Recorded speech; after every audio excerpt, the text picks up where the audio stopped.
أكبر الله أكبر. Assalamualaikum warahmatullahi wabarakatuh. Berjumpa kembali bersama channel kami, catatan inspirasi dan motivasi hidup. Salam sehat, bahagia dan berkah selalu. Jangan lupa tetap bersabar, tetap bersyukur, ikhlas dan tawakal dalam menjalani hidup.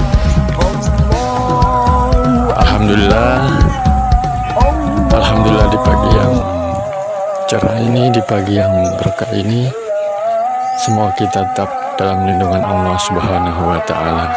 Amin. Baik sahabat sekalian, pagi hari ini saya akan coba berbagi sedikit kepada sahabat inspirasi sekalian mengenai hikmah berkorban saat Idul Adha. Ini adalah momen untuk kita saling berbagi. Allahu Akbar, Allahu Akbar, Allahu Akbar, La ilaha illallah, Wallahu Akbar, Wallahu Akbar, walillahil hamd.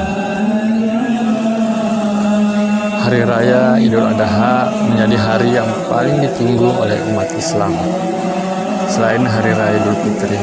Pada hari tersebut, umat Islam akan melaksanakan ibadah sholat Aid dan juga ibadah kurban. Ibadah kurban ini merupakan salah satu ibadah wajib bagi setiap umat Muslim yang mampu melaksanakannya. Melaksanakan ibadah kurban juga menjadi cara kita dalam mendekatkan diri kepada Allah Subhanahu wa Ta'ala dan juga sebagai bentuk ketaatan kita terhadap perintahnya. Allah Subhanahu wa Ta'ala sendiri juga memerintahkan ibadah kurban ini setelah ibadah sholat. Dirikanlah sholat dan berkorbanlah. An-Nahr, Quran Surat Al-Kautsar ayat 2. Dalam pelaksanaannya, ibadah korban juga memiliki hikmah tersendiri yang bisa kita petik sebagai seorang muslim. Baik sahabat inspirasi sekalian, yang pertama, mengenang ketaatan Nabi Ibrahim. Hikmah dalam berkorban yang pertama adalah untuk mengenang ketaatan Nabi Ibrahim. Ibadah korban selalu mengingatkan kita kepada kisah Nabi Ibrahim dan putranya Nabi Ismail. Dengan melaksanakan ibadah kurban ini, kita bisa mengenang sekaligus mengingat bagaimana luar biasanya ketaatan yang dimiliki Nabi Ibrahim dan Nabi Ismail terhadap perintah Allah Subhanahu wa Ta'ala. Kisah ini juga dijelaskan dalam Al-Quran dalam surat As-Saffat ayat 102 sampai ayat 107. Maka ketika anak itu sampai pada umur sanggup berusaha bersamanya, Ibrahim berkata, "Wahai anakku, sesungguhnya aku bermimpi bahwa aku menyembelihmu, maka pikirkanlah pendapatmu."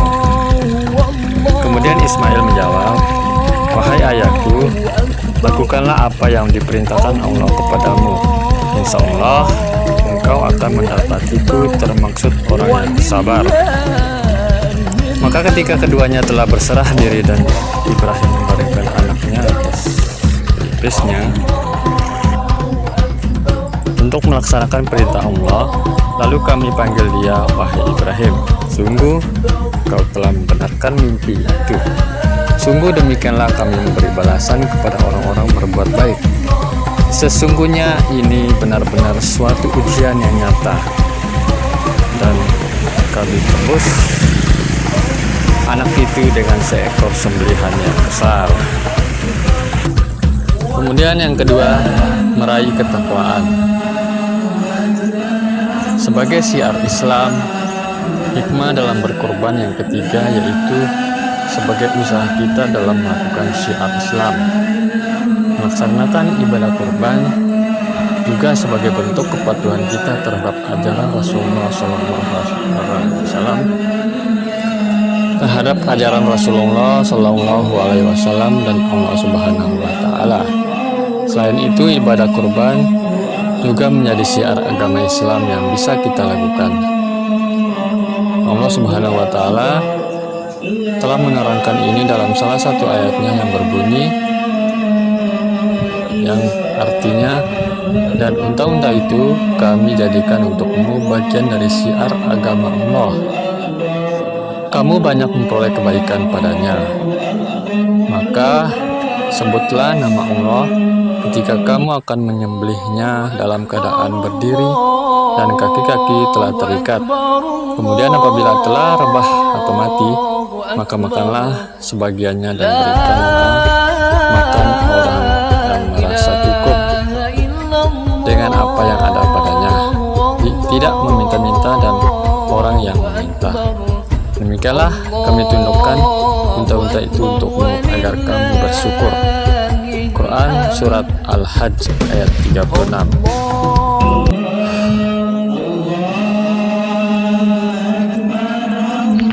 Kemudian hikmah yang selanjutnya, bentuk ketaatan.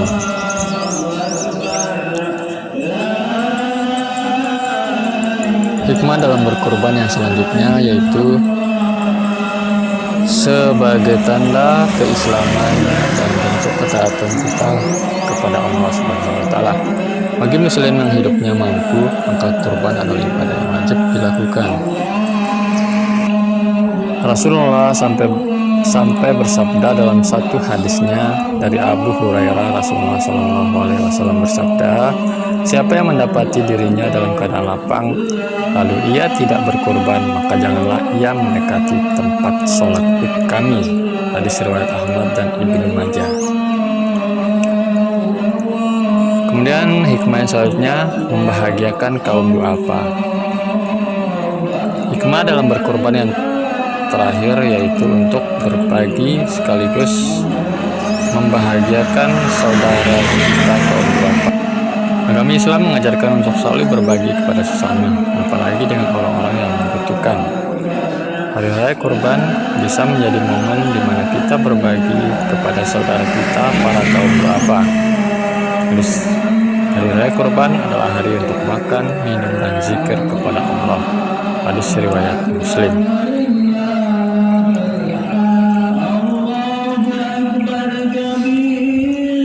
Baik, sahabat catatan inspirasi dan motivasi sekalian, itulah hikmah yang kami rangkum mengenai perayaan Idul Adha.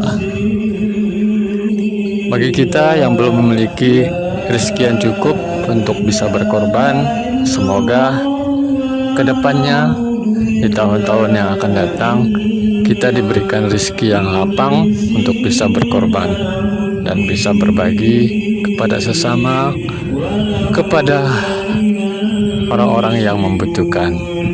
Amin. Selamat Hari Raya Idul Adha. Selamat Hari Raya Idul Berkorban. Selamat Hari Raya Idul Adha 1443 Hijriah. Semoga kita tetap menjadi insan yang bertakwa dan taat serta selalu berbagi kepada sesama. Akhir kata, wassalamualaikum warahmatullahi wabarakatuh.